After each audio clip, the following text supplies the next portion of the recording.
Um dia antes de Hitler assumir o poder na Alemanha, em 1933, o escritor alemão Erich Maria Remarque atravessou a fronteira e foi para a Suíça, temendo por sua vida. Alguns meses depois, ele ouviu no rádio o momento em que seu primeiro livro foi queimado. Seu pequeno livro havia suscitado a fúria destrutiva do regime militar mais notório deste século. Por que a história de um soldado importaria tanto?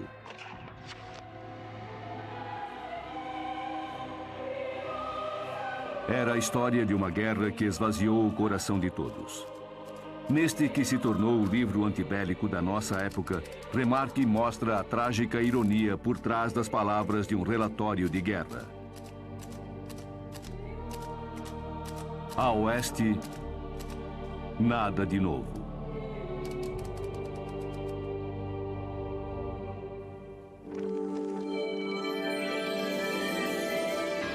Grandes livros.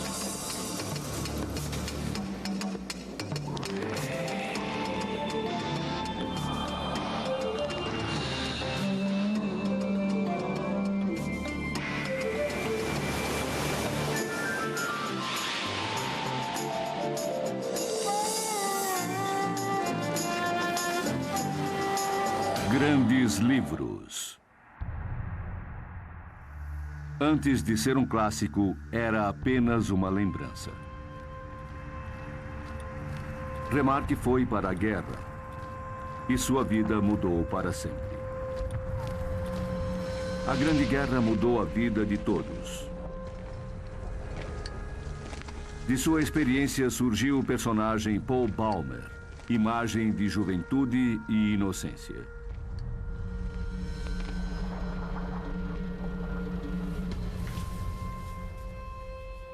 A Oeste Nada de Novo tem um enredo muito simples. Ele nos leva a um mundo de morte e de mortos.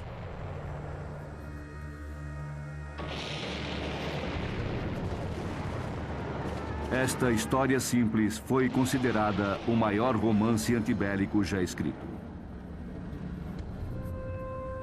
É um livro mitológico porque descreve as mortes insensatas com mais simplicidade e abrangência que qualquer outro livro que eu tenha lido.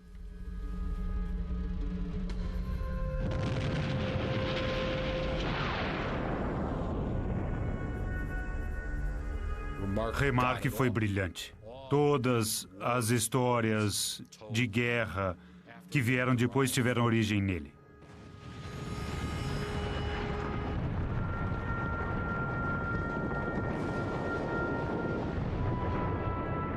Remarque tinha apenas 18 anos quando se alistou. Estava ansioso para servir. Na época, eu estava cheio de entusiasmo e animação, como todos os jovens alemães. Graças a um profundo patriotismo. Nós lutávamos para salvar o mundo e para salvar a civilização. Todos os países entraram na guerra numa explosão de patriotismo, enviando seus filhos para lutar.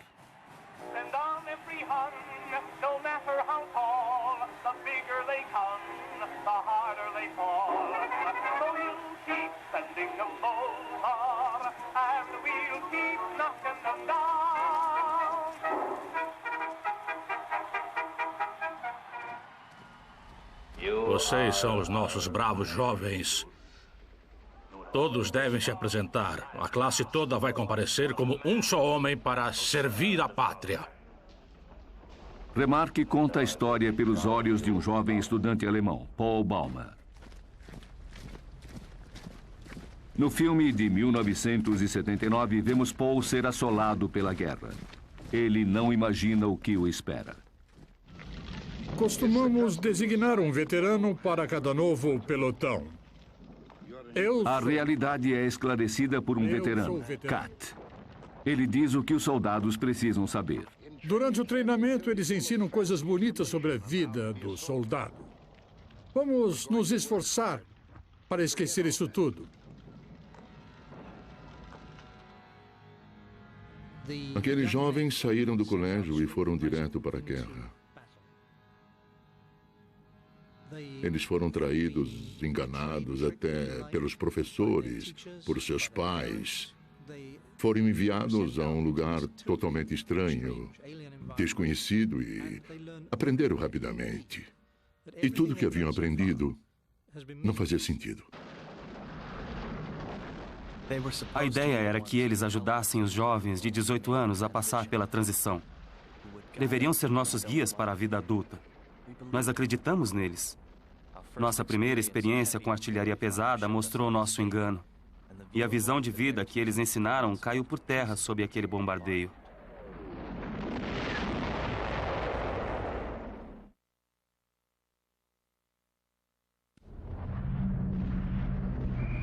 Paul e seus colegas logo perceberam que não há nada de heróico na guerra.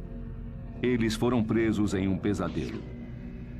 O fronte é uma jaula, onde você espera nervosamente aquilo que lhe vai acontecer.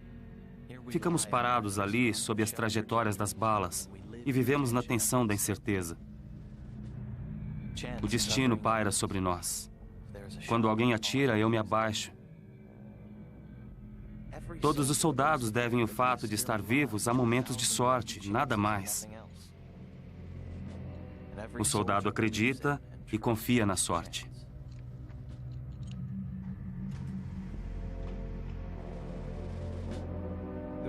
Como resultado desse aprisionamento, a sorte passa a ser o único fator de controle em suas vidas. Paul chega a contar que falou com algumas pessoas e mudou de grupo. O primeiro grupo morre num bombardeio, então ele precisa voltar. E o segundo grupo é morto depois. É pura sorte o fato dele conseguir escapar nessas ocasiões.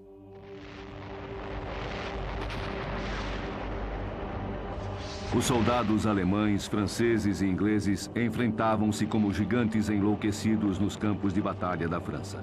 Companhias inteiras chegavam a ser eliminadas em um dia de luta. Novos soldados eram chamados e morriam poucos dias depois. A primeira fase da Primeira Guerra foi a mais sangrenta. 1914 foi um verdadeiro banho de sangue. Houve provavelmente 1 milhão de baixas nos primeiros 4 meses. Ninguém acreditava que esse tipo de confronto duraria indefinidamente.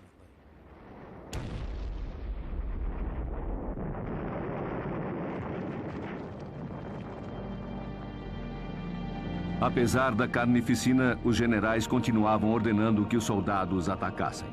Nas famosas batalhas do século XIX, a ofensiva agressiva era o caminho mais comum para a vitória.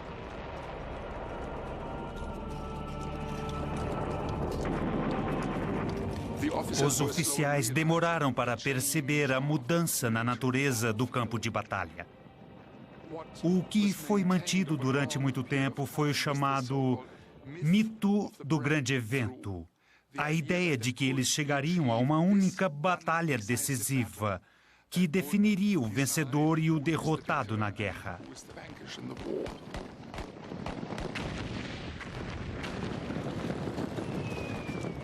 As táticas não haviam mudado em 100 anos, mas as armas já estavam no século XX.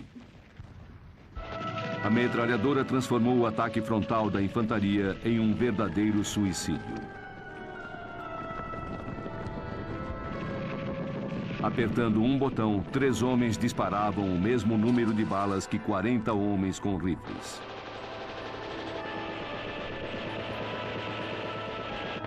A metralhadora disparava 600 tiros por minuto, com uma mira que tinha precisão de até 500 metros.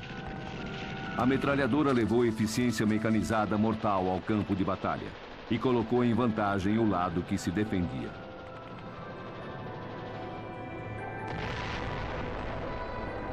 Bastava posicionar as metralhadoras e matar o adversário. Os soldados que se aproximavam eram eliminados, como se fossem praga em um jardim.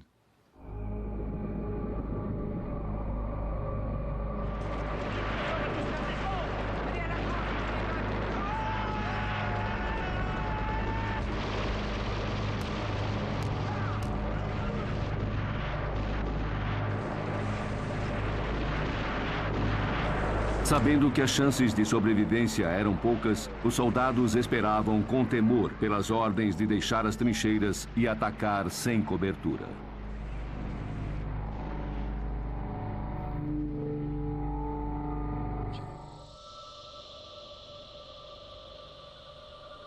Os homens morrem aos milhares, e os colegas de Paul estão entre eles. Seu amigo de infância, Franz Kimmerick, é atingido, mas eles conseguem resgatá-lo. Paul encontra Kimmerick no hospital. Ele está morrendo diante de seus olhos. Eu queria ser guarda florestal. Depois que você se recuperar. Eu acho que não. Não diga bobagem. Ele diz que tem 19 anos, está morrendo e não quer morrer. Pede que não o deixe morrer. Depois, ao morrer, ele diz: o mundo todo deveria ver esta cama. E foi o que Remarque fez.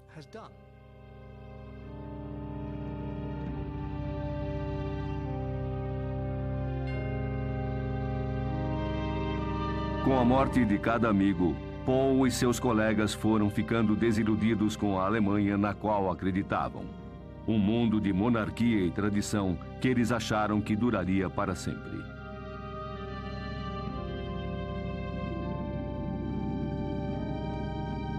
Enquanto eles continuavam escrevendo e fazendo discursos, nós víamos hospitais e homens morrendo.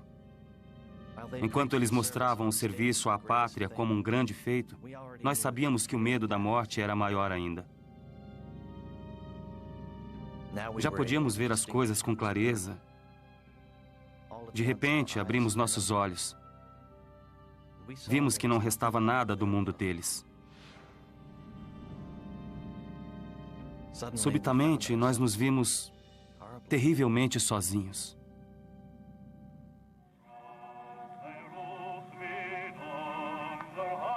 Ninguém havia previsto como a guerra seria devastadora. A Alemanha havia iniciado o século XX com esperança e orgulho. Na virada do século, o país tomava a dianteira da Revolução Industrial, e isso se percebia em Berlim.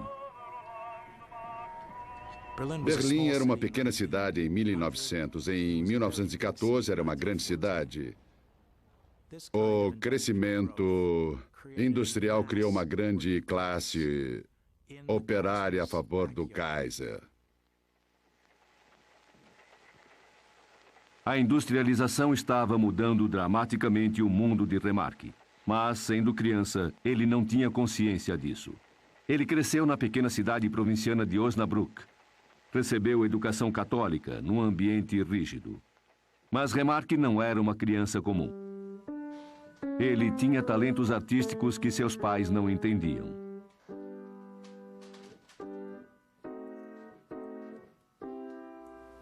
Ele encontrou formas de expressão muito cedo, mas em sua casa ele não se manifestava, ele já era diferente e acho que os outros desconfiavam dele. Aos 12 anos, Remarque escrevia tão bem que um de seus professores acusou-o de plágio. Quando Remarque fez 17 anos, finalmente encontrou apoio.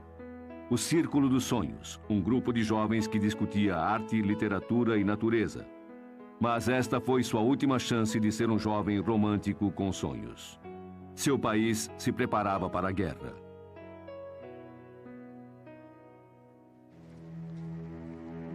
A paz havia reinado na Europa por 40 anos até 1914.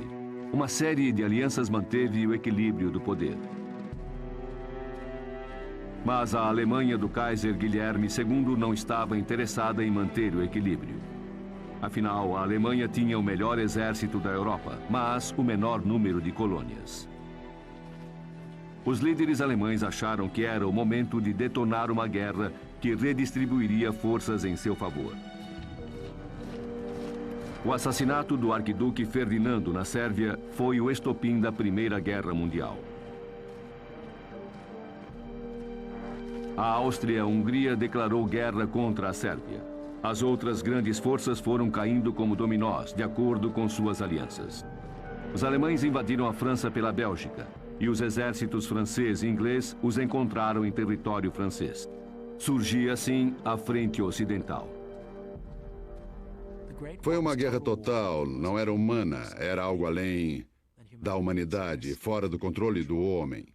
Em outras palavras, a máquina de guerra se expandiu muito mais rápido que a capacidade do homem para controlá-la. Ficou fora de controle. Os ataques da artilharia causaram 60% das baixas na Primeira Guerra Mundial.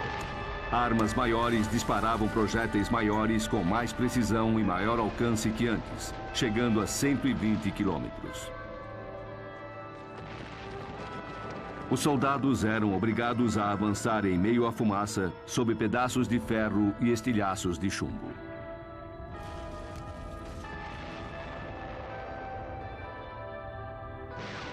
Balas altamente explosivas penetravam profundamente o chão, devastando trincheiras e todos que estivessem nelas.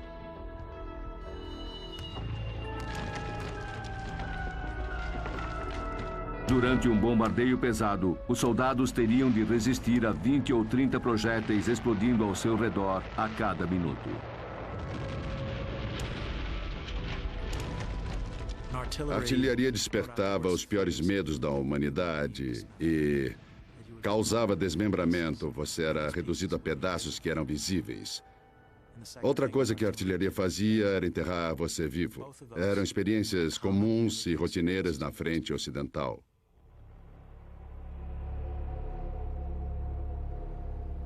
Esse terror criou uma espécie de dano psicológico que foi chamado de choque do projétil. Se você expuser um homem normal a um ambiente anormal por tempo suficiente, ele vai enlouquecer.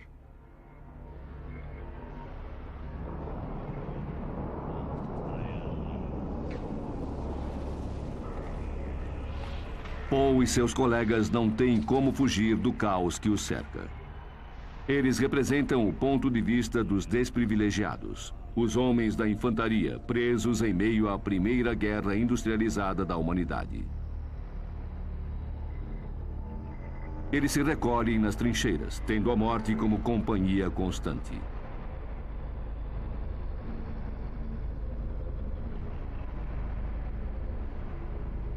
Tudo ficava coberto de lama. Há muitas histórias de soldados que falam da infestação. Eles conviviam com vermes e ratos. Os soldados nas trincheiras levavam uma vida primitiva. Enfrentavam o medo, a fome, a sede e o frio. Essa existência não natural começou com um impasse na Frente Ocidental.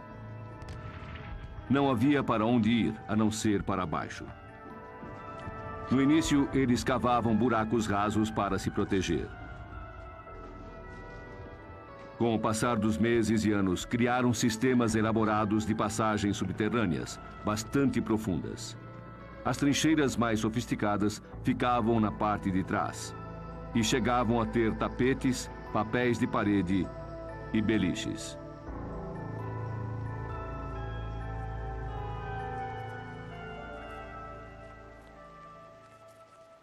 É preciso imaginar o que significa viver nessas trincheiras sem higiene apropriada e, mais que isso, eles estavam cercados de corpos em decomposição. Eram cadáveres de homens e de cavalos que haviam sido atingidos e estavam se decompondo.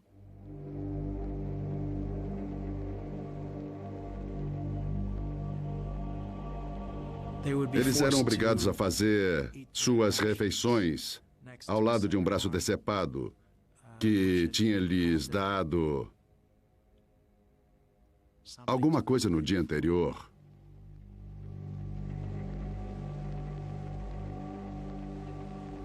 Muitos relatam terem encontrado um globo ocular em suas mãos ou então viam pessoas segurando seus cantis com braços rígidos que se erguiam sobre a trincheira. São imagens que o homem jamais deveria ver. A saudade de casa criava um elo muito forte entre os soldados que se apresentavam juntos, treinavam juntos, serviam juntos e de forma alguma trairiam essa confiança. A única forma que encontro para explicar por que os soldados suportavam isso é o amor que eles tinham por seus companheiros, que era muito profundo. Isso cria um grande poder de permanência, muito mais forte que qualquer ideologia ou crença. Então nos sentamos, um diante do outro, Kat e eu, 2 soldados com uniformes velhos assando um ganso no meio da noite. Não falamos muito, mas temos um pelo outro uma consideração maior do que um casal de amantes teria. Somos 2 seres humanos, 2 pequenas centelhas de vida. Lá fora existe apenas a noite e ao nosso redor a morte.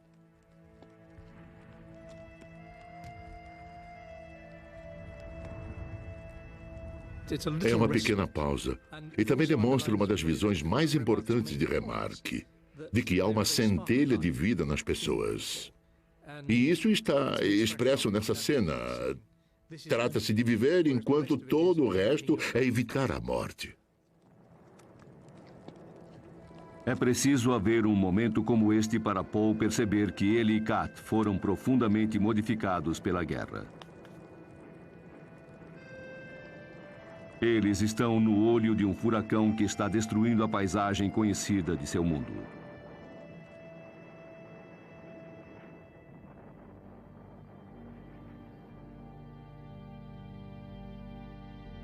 Em 1916, a Primeira Guerra Mundial estava fora de controle. Milhões de pessoas morreram em tentativas inglórias de vencer a guerra. Mas o fim não estava próximo. A guerra atingia a todos em seu caminho de violência. A Primeira Guerra Mundial dilacerou a membrana da civilização. Ela espalhou o terror industrializado. A violência sem precedentes e a carnificina viriam a se multiplicar em nosso século.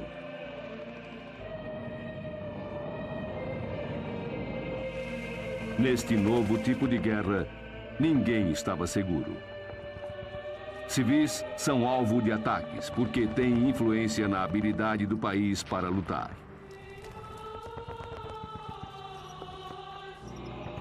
A Primeira Guerra Mundial foi a primeira guerra total no mundo. A guerra total acontece porque o belicismo é industrializado.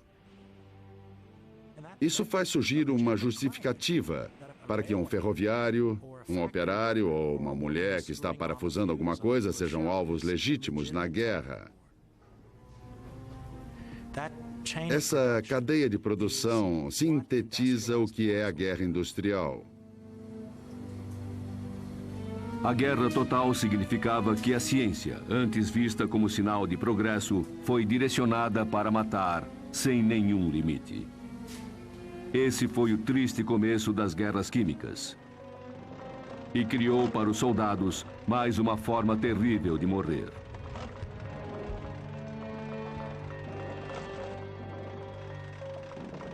Os primeiros minutos com a máscara revelam se você vai viver ou morrer.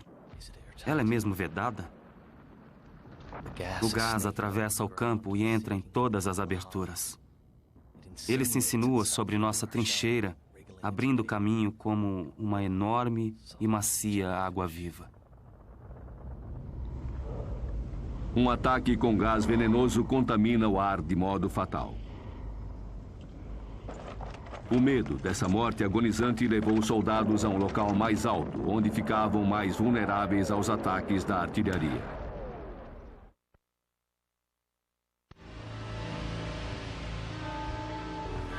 O gás apareceu pela primeira vez na guerra em abril de 1915, quando soldados alemães vaporizaram nuvens de gás clorídrico. Ventos favoráveis e o elemento surpresa produziram resultados mais letais do que o esperado. Não demorou para todos os lados usarem gases venenosos. Armazenado em projéteis, o gás matava queimando a pele, inclusive a parte interna do nariz, da garganta, da boca e dos pulmões. Ele também asfixiava a vítima até a morte. Os cientistas criaram diferentes tipos de gases venenosos. Alguns evaporavam quase imediatamente. E outros, inclusive o terrível gás mostarda, permaneciam semanas em poças fatais e sobre o solo. Era horrível morrer vítima do gás. Isso fazia aumentar a indignação moral que existia nos dois lados. E isso também se tornou um recurso a ser aproveitado. Com A Oeste Nada de Novo, Remarque mostrou a entrada dos soldados em um mundo feito de matar e morrer. É como um sonho, como um sonho. É como se fosse com outra pessoa. Você vê a morte, a destruição, vê seus amigos morrendo, mas não é real.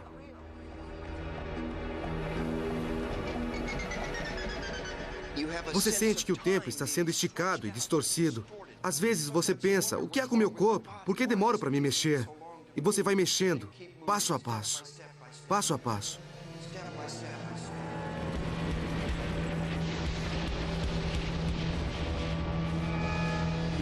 Você se anula. Você se anula e vai seguindo a missão. Você fica obcecado pela missão para poder sobreviver.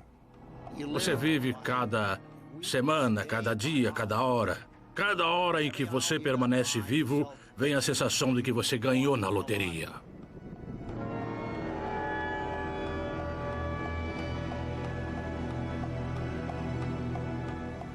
Eu achava que, por estar vendo aquelas coisas horríveis, elas estavam se tornando parte de mim. Você não fica louco, mas chega a ficar um pouco diferente.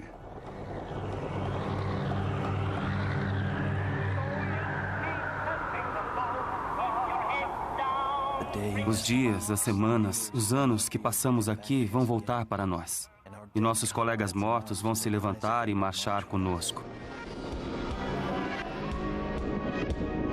Mas nos anos que passamos na linha de batalha, precisamos seguir em frente. Contra quem? Contra quem? Eu tinha de olhar para dentro de mim mesmo e perguntar: o que foi feito de você? Sempre me ensinaram que eu não deveria matar e coisa assim. E era muito sério. Chegava a chorar se atropelasse um esquilo.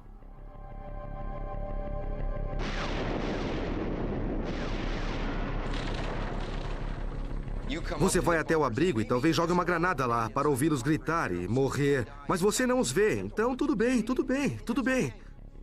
Tudo bem.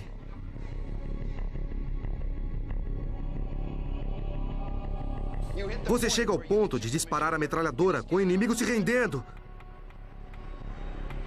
Nenhum atirador dava uma chance sequer de rendição. E você vai avançando.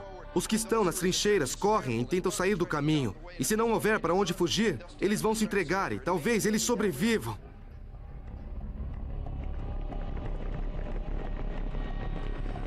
Os que viram e fogem quando você pode atirar, esses você pode matar. Pode matar fácil, porque quando eles viram e fogem, é como se fosse um cachorro. Alguém foge, o cachorro avança e mata. O cachorro avança e mata.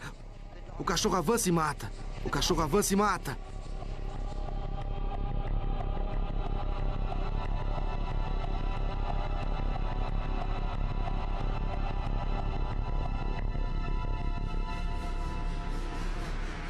A volta desses lugares tão sombrios não é uma jornada fácil.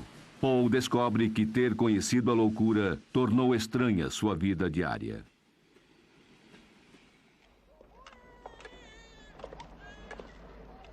A questão principal na visita à sua cidade é a falta de compreensão que as pessoas têm quanto à experiência dele.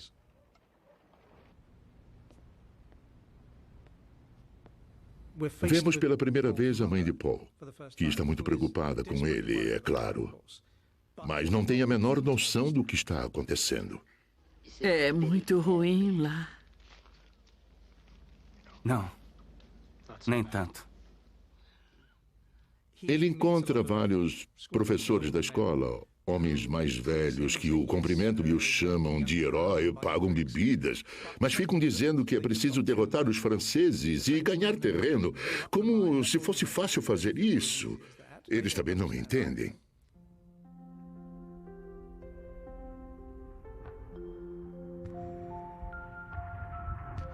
Quero deixar a sala falar. Quero que me tome e me leve com ela. Quero sentir que este é meu lugar. Achei que voltar seria diferente. Há um ano era diferente. Acho que fui eu que mudei nesse tempo. O abismo se abriu entre aquela época e hoje.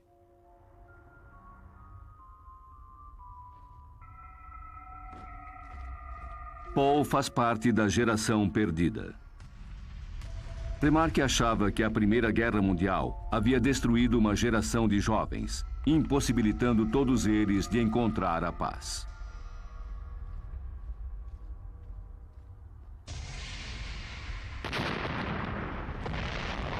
Remarque sabia disso por experiência própria. Após 8 meses no exército, foi ferido por um estilhaço. Quando se recuperou, a guerra havia acabado.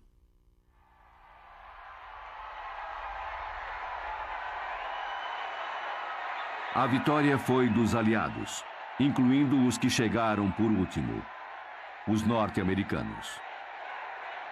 Após a guerra, o choque na Alemanha foi muito forte. Por vários anos, eles foram levados a acreditar que estavam a poucos dias da vitória final. Os alemães se renderam no dia 11 de novembro de 1918. Os aliados continuaram o bloqueio contra os civis, o que para mim foi um crime de guerra. Os alemães haviam se rendido porque punir mulheres, idosos e crianças, bloqueando os alimentos que deveriam entrar na Alemanha, só poderia ser para forçar os alemães a aceitar quaisquer condições que os aliados impusessem. Isso aconteceu em 20 de julho de 1919. O Tratado de Versalhes lesou uma sociedade já abalada. Os soldados voltaram para uma sociedade que se desintegrava e acharam difícil se restabelecer. Não havia empregos, a taxa de desemprego era altíssima. Essa sensação de desesperança é muito característica dos primeiros anos que sucederam à guerra.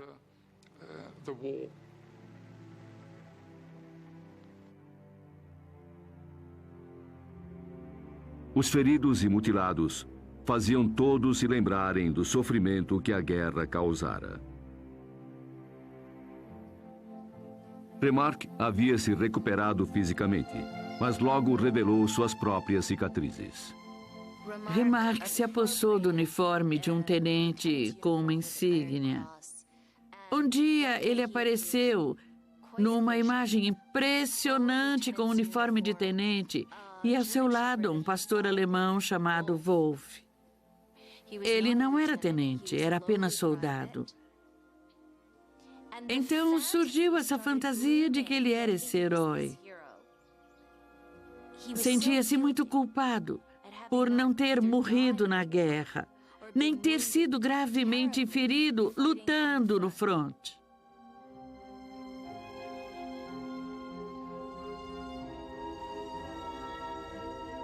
Remarque vivia essa fantasia de vitória em um país que tentava se recuperar da derrota. Ele estava em um momento difícil, confuso sobre que rumo tomar. A Alemanha, sob a República de Weimar, passou parte dos anos 20 tentando esquecer a guerra.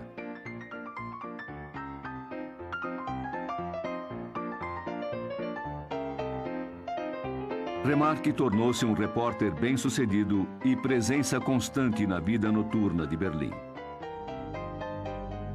Mas ele queria ser mais que um jornalista. Nas horas de folga, tentava escrever ficção. Fazendo isso, ele descobriu a verdade. A verdade é que havia alguma coisa na minha mente. A espera, o terror e o sofrimento que eu havia visto nos anos de guerra ainda estavam lá. Não expressos, caóticos, tirando a minha paz de espírito, tornando impossível me adaptar às atitudes comuns da vida civil. A ideia do livro surgiu como uma espécie de válvula de escape. A Oeste, Nada de Novo, era um livro que estava dentro dele e que precisava sair. A total insensatez da guerra. Ele não tentou dar sentido a ela no livro, mas a pressão era tanta que ele precisava desabafar. O livro satisfez um grande desejo de saber como havia sido a guerra realmente, e passou de um romance regional alemão a um best-seller mundial. Erich Maria Remarque tornou-se celebridade internacional. Ninguém havia esclarecido para o público alemão o que de fato havia sido a guerra. Era algo tão profundo que eles não conseguiam falar a respeito. Todas as mães perderam filhos e esse era o filho delas falando. A Oeste, Nada de Novo, esclareceu a falta de ânimo da geração de homens que eram de meia idade em 29 e que eram jovens em 14. Este grito de dor de toda uma geração que havia perdido sua juventude, sua visão, foi isso que a Oeste, Nada de Novo, esclareceu. O verão de 1918 foi o mais sangrento e o mais difícil. Os dias parecem anjos azuis e dourados subindo intocados sobre o círculo da destruição. Todos sabem que estamos perdendo a guerra, mas a campanha prossegue. As mortes continuam.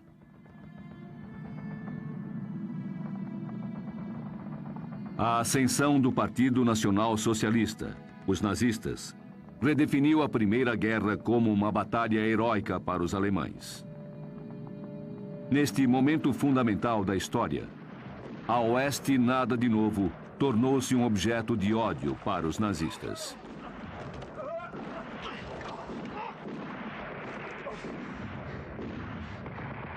O livro retratava a guerra como uma época de sofrimento e o soldado alemão como um matador relutante e aterrorizado.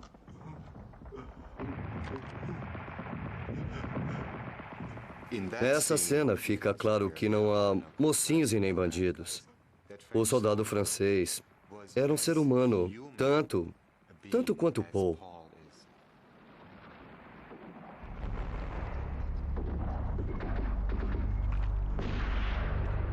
Esse reconhecimento da fraternidade universal ia exatamente contra as ideias dos adeptos do nacional-socialismo. Eles estavam criando uma teoria de superioridade racial. Isso significava que alguém teria de ser responsabilizado pela humilhação sofrida na guerra. Muita gente acreditava que a nação alemã havia sido enganada por criminosos e traidores. Judeus, comunistas, que tiraram das mãos do exército alemão a vitória, que a um preço tão alto era deles.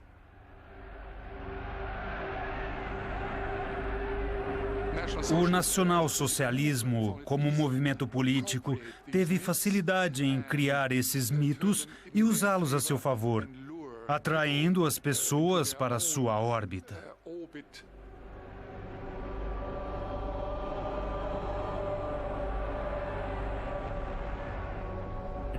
É impossível separar o apelo nazista da terrível experiência da classe média alemã ao lidar com a inflação. Quando a classe média viu todas as suas economias de 50 anos consumidas por uma alta de preços que foi a maior da história, foi preciso pôr a culpa em alguém. E eles culparam as mesmas pessoas que os nazistas culparam pela derrota. Nesse ambiente, a estreia em Berlim do filme Sem Novidade no Front foi tomada pela tensão. O livro ficara ainda mais popular com o filme, e o partido nazista estava decidido a impedir que ele fosse exibido na Alemanha. Quando as luzes se apagaram, os homens de Goebbels soltaram ratos brancos no cinema aos gritos de "Desperta, Alemanha!". O caos serviu como desculpa para proibir o filme na Alemanha. Remarque foi taxado de antibélico em uma das sociedades mais terrivelmente determinadas deste século. Graves problemas viriam. Era questão de tempo. Naquela noite, Remarque estava em seu bar preferido. Um amigo dele entrou no local e Remarque sentiu uma pressão no joelho. Era um bilhete que lhe passavam por baixo da mesa. Leu o bilhete sob a mesa e ele dizia: "Sai agora". Ele não teve tempo de fazer as malas, não teve tempo de fazer nada. Pegou seu cachorro e, de carro, atravessou as montanhas. Na manhã seguinte, acordou nos Alpes, enquanto a Alemanha acordava tendo Hitler como chanceler.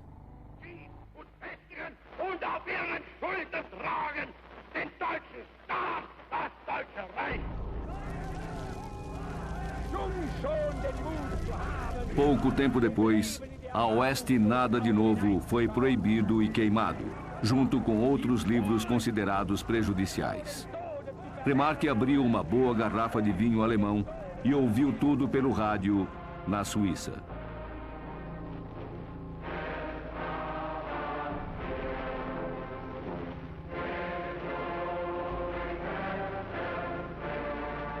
Em 1939, com a invasão da Polônia, Hitler iniciou a Segunda Guerra Mundial. Remarque tornou-se um homem sem pátria. Imigrou para os Estados Unidos e escreveu vários outros livros. Mas sempre seria conhecido como o escritor do livro antibélico que captou a tragédia da Grande Guerra.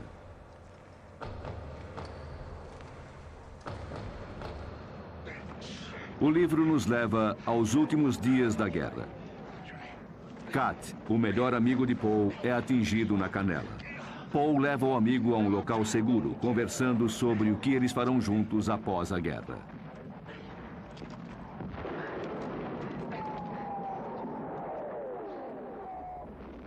No caminho, um pequeno estilhaço que cai, completamente ao acaso, atinge Kat. E quando eles chegam ao local, Kat já está morto. Paul nem percebe.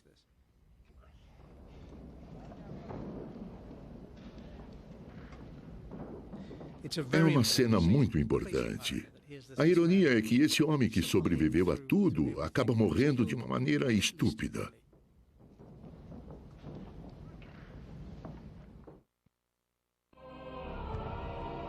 Estou muito calmo. Que passem os meses e os anos. Eles não hão de me tirar mais nada. Eles não podem me tirar mais nada.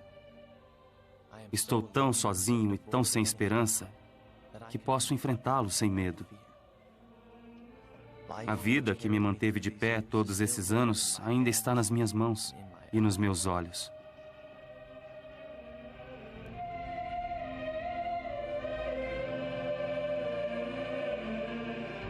A Primeira Guerra Mundial estabeleceu um modelo segundo o qual a violência se manifestaria em nosso século. Foi a Primeira Guerra Total.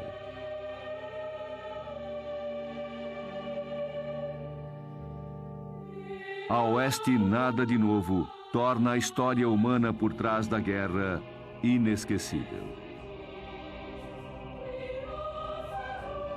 O livro nos faz pensar neste único soldado.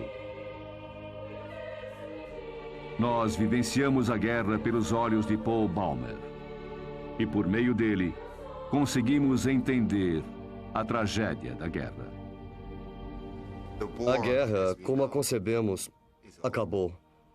Não há mais nenhum motivo para alguém disparar um tiro sequer. A guerra acabou. Paul enfrentou perigos incríveis. Ele sobreviveu a momentos em que muitos dos outros não resistiram.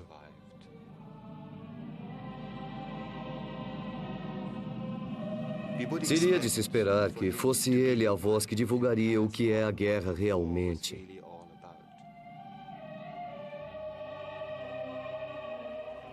É um único tiro. Ninguém sequer ouve. Ninguém sequer percebe.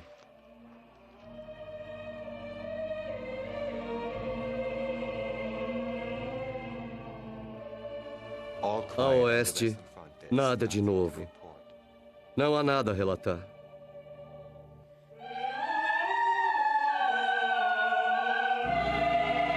Versão brasileira Clone.